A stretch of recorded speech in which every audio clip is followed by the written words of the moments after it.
สบายดี FC บ่าวอินทาเมื่อนี้พามาบ้านเกิดบ่าวอินทาเด้อก็คือบ้านเรามาคาเมืองจำพรแขวงสะวรรณเขตมื่อนี้ก็สิมาตักบาตรเนาะทำบุญหาบรรพบุรุษที่เพิ่นล่วงลับไปแล้วแหละเนาะก็คือทำบุญหาพ่อหาแม่เฒ่าปู่ย่าเนาะพ่อเฒ่าแล้วก็ทำบุญหาเจ้ากรรมนายเวรเนาะได้เฮ็ดต้นหาต้นมื้อนี้เนาะถวายไปให้เพิ่นนี่ก็บรรยากาศเนาะการตักบาตรภายในวัดเนาะวัดห้วยไม่รู้บ้านเรามาขาเหนือเนาะนี่จะเซลเนาะบรรยากาศคนหลายพี่น้องคนหลายกำลังตักบาตรนะตอนนี้เนาะนี่กับบรรยากาศภายในหอแจกเนาะพี่น้องศาลาคงธรรมแหละเนาะนี่กับพ่อแม่สาวพุทธอะไรเนาะภายในบ้านมาตุ่มมาโฮมกันเซลอยู่พี่น้องฝากบรรยากาศส่วนผู้บ้าก็มีองค์เดียวเด้อพี่น้อง องค์เดียวแต่ว่าพระเขานี่ลายต้นกับลายเนาะนี่จือบ่พี่น้องแม่นางเอกเพลงหักสาวสวนมันนะเด้อนี่เพิ่นแสดง MV ให้ผู้ขาเด้เนาะพี่น้องผู้ขาเองเนี่ยเนาะผู้ขาลาวกับนายอิทเนาะเพิ่นก็มีห่อข้าวแน่เพิ่นว่าสิไว้ไปแกะอยู่นะผู้แลเพิ่นว่าบ้านบ่าวอินทาเนี่ยมีแต่ของคำของคูณเลยพี่น้องนี่ก็เพิ่นพบสิว่าจังไดวะข้องบ่สิว่าบ่ฮู้ว่าปีใดพี่น้องบ่ฮู้สมัยใดอีกเนาะเพิ่นพบในอันนำคำเนาะในสางคำเขมนนั่นแหละเป็นนำคำนำอกปอนะพี่น้องเพิ่นก็เอามาไว้อยู่วัดสะดุนี่ก็สิเป็นแบบทองสำริดบ่เรียกว่าทองเหลืองทองแดงอะไรพี่น้องนี่เพิ่นก็มาขอโศกขอลาบเนาะของคูณหลายพี่น้องของเก่าของแก่หลายเด้อบ้านเรามาคานี่เบิ่งพี่น้องคันว่าผู้ใดฮู้จักก็บอกได้เด้อว่าเป็นหยังเนาะแบบแต่สมัยใดฮะนะนี่ก็เป็นหอเด้อพี่น้องหอบ่อนไว้เครื่องค่ำของคูณภายในบ้านเรามาคาแหละเนาะประมาณปี2004 2005นี่แหละอันผู้ขาจำหมู่ผิดสิเกิดมีหินภูอันนี้พี่น้องไปจือไปเคยไปเนี่ยไปล่างเอาน้ำจากหินอันนี้ว่าดีพญาติโลคายอย่างต่างๆอันนี้พี่น้องปีนั้นรถคนนี่มาทั่วสารทิศเลยพี่น้องทั้งไต่ทั้งเนื้อทั้งใดก็มาลายแห้งพี่น้องตอนนะฮะลายเนาะลายแห้งปีนะเพิ่นมาแบบมีสิ่งศักดิ์สิทธิ์สถิตนี่แหละประมาณนี้ตามความเสื่อเนาะนี่ก็เป็นความเสื่อส่วนบุคคลเด้อพี่น้องเด้อนี่ก็ภายในบ้านนี่ก็นับถือได้พี่น้องนับถือเนาะบางคนก็มาขอโศกขอลาบบางคนก็ถือเลข6 โตอะไรใดพี่น้องเลยคนในบ้านนี่แหละเนาะเพิ่นไปเอาผัวอยู่ทางผู้แลทางเหนือผู้เพิ่นถือเนาะถือเลข6 โตเพิ่นก็มาสร้างหอนี่มาบูรณะเนาะสร้างศาวัดว่าเนาะเป็นการตอบแทนนี่ก็คือเห็นอะไรพี่น้องนี่เพิ่นขึ้นมาใหม่เนาะสิ่งนี้หันเพิ่นหากับปรากฏวังบ่พอเท่าใดอาทิตย์เนาะก่อนหน้านี่เนาะนี่ก็เพิ่นเชิญมาไว้อยู่หอนี่แหละเนาะพี่น้องเพิ่นผู้ใดสนใจก็เชิญเด้อเชิญมาเบิ่งได้อยู่วัดเรามาคาเหนือเนาะ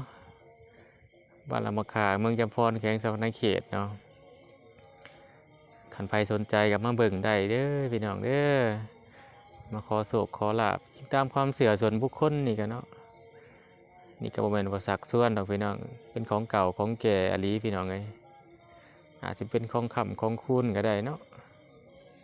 ผู้ขาก็ได้มีโอกาสมาเห็นกับตาเนาะแต่ก่อนก็เห็นแต่เพิ่นเอาลงเนาะผู้ขาบ่าวอินทาก็ได้ถามหลายคนเนาะบางคนก็ว่าบ่แม่นไห้ได้พี่น้องอันนี้หันคล้องเพิ่นว่า แต่ว่าจักคล้องหยังแหละแต่สมัยใดก็บ่ฮู้แต่ว่าเพิ่นว่าคล้องเด้อันเนี้ยเพิ่นว่าสิมี4หูหรือ6หูนี่แหละส่วนหูสิเป็นหูคู่เด้อพี่น้องเห็นบ่พี่น้องเป็นหูคู่แต่ว่านี่ก็สุดโทรมไปตามกาลเวลาหั้นแหละพี่น้องบ่ฮู้แต่สมัยใดเพราะว่าบริเวณแถวบ้านเรามาขายเนาะมีบ้านเก่าบ้านแก่หลายห้องห้อยประทังประวัติศาสตร์นะพี่น้องเครื่องปั้นดินเผาหยังต่างๆเพิ่นขุดค้นพบลายกระดิ่งสร้างอีหยังต่างๆนะพี่น้องมีความเก่าแก่ได้พี่น้องบ้านเรามาขาเนาะของเก่าของแก่หลายพี่น้องเอ้ยนี่กับคนในบ้านนั่นแหละเนาะที่ว่าเพิ่นถือเลข6โตหันเพิ่นมาเฮ็ด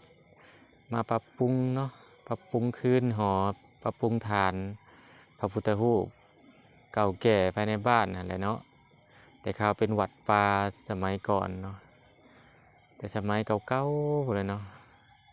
ตะกี้เป็นวัดป่าเนาะป่านี้ย้ายบ้านมาอยู่ใกล้เลยเป็นวัดบ้านพี่น้องนี่เพิ่นก็มาขอโศกขอลาภขอพรเนาะเพิ่นว่าขอสิ่งใดก็สมความมุ่งมั่นปรารถนาเนาะไปทางใดก็ตลอดปลอดภัยหาเงินหาคำก็ได้เพิ่นว่า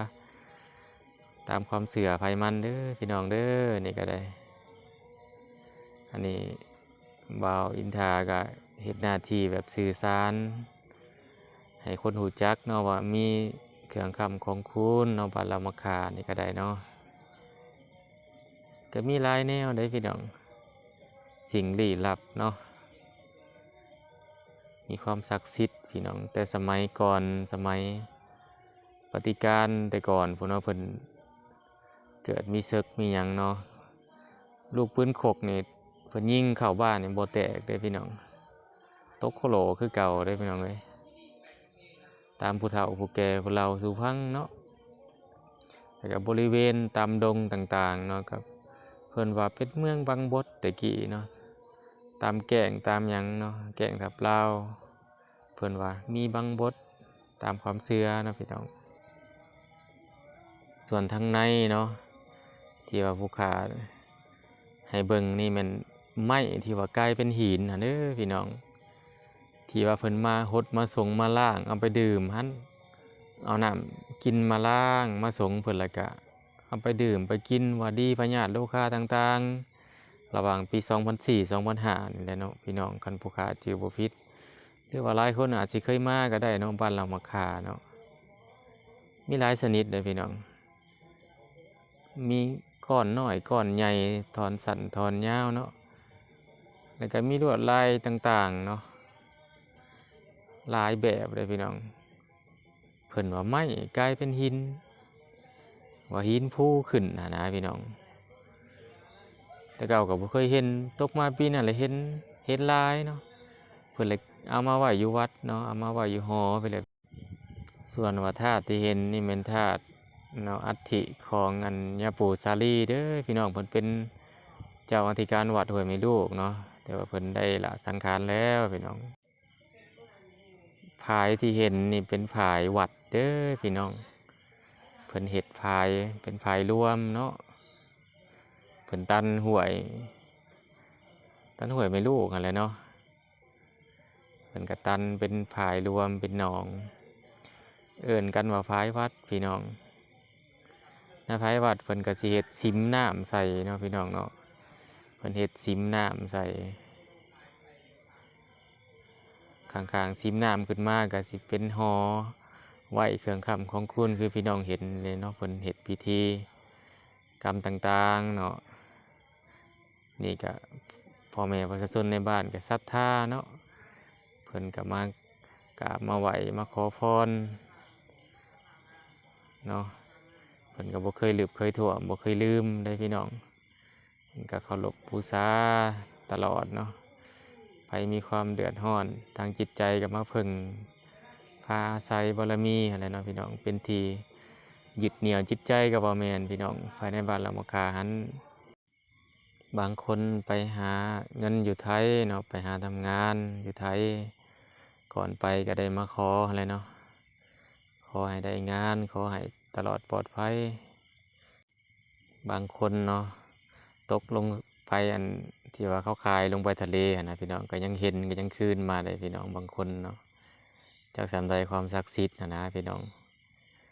นี่ก็บ่ได้ประมาทเพิ่นเนาะจากประสบการณ์ที่ว่าเห็นผ่านมาหันภายในบ้านเนาะก็เป็นที่ยึดเหนี่ยวจิตใจหั่นแหละภายในบ้านนี่มันซิมน้ำเด้อพี่น้องเพิ่นบ่ได้ไขเนาะมื้อนี้เพิ่นอัดไว้ซิมน้ำเนาะนี่ก็พายวัดเนาะเพิ่นตั้นห้วยไม่ลูกเลยพี่น้องสำหรับคลิปนี้ก็ขอจบสำนี้เด้อพี่น้องเด้อขอบอกขอบใจหลายๆที่เป็นกำลังใจให้บ่าวอินทามาตลอดบ่ว่าสิเป็นผลงานเพลงหรือว่าคลิปต่างๆเนาะ